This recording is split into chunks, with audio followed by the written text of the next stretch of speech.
Robert F. Kennedy sagde engang: mange mennesker ser på verden, som den er, og spørger, hvorfor. Jeg drømmer om, hvordan verden kunne være, og spørger, hvorfor ikke. Som barn undrede jeg mig over, hvorfor nogle mennesker ikke havde den frihed, som jeg oplevede. På Bornholm var vi tæt på de baltiske lande, og mine forældre tog mig med bag jerntæppet. Jeg oplevede ufrihed og undertrykkelse. Politiske partier var forbudt, og mennesker blev smidt i fængsel på grund af deres politiske holdninger. Jeg blev chokeret. Allerede dengang begyndte jeg at forestille mig en anderledes verden. Muren faldt, og jeg startede for alvor min rejse. Kampen for retfærdighed blev min drivkraft. Jeg blev valgt til Folketinget og grebet af udenrigspolitik.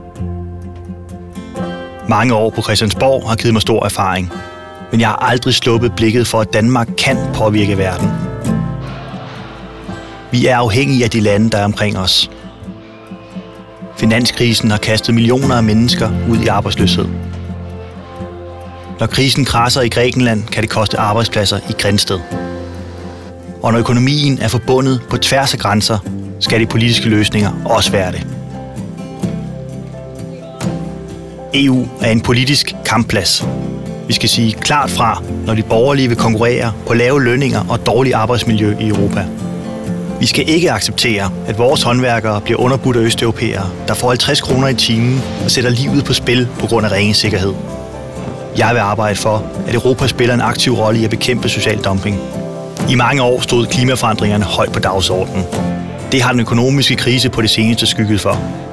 Men vi ser i højere grad ekstremt vejr og poler, der smelter, fordi vi ikke gør noget alvorligt ved den globale opvarmning. I EU vil jeg arbejde for, at kampen for klimaet får topprioritet. Jeg har stadigvæk en stærk tro på, at vi kan efterlade en jordklode til vores børn, der er i en bedre tilstand end den, vi overtog. Og det er ikke det eneste. I EU vil jeg kæmpe for at få ryddet op i bankverdenen efter finanskrisen, sikre sunde fødevarer i indkøbskurven og forbyde farlig kemi i vores børns legetøj og sutteflasker. Jeg er klar til at tage kampen op mod de borgerlige kræfter i Europa. En dag vil min datter også kigge ud mod verden. Hun vil spørge mig, hvorfor verden ser ud, som den gør. Jeg vil gerne kunne svare hende, at vi forestillede os det bedste og fandt frem til, hvordan.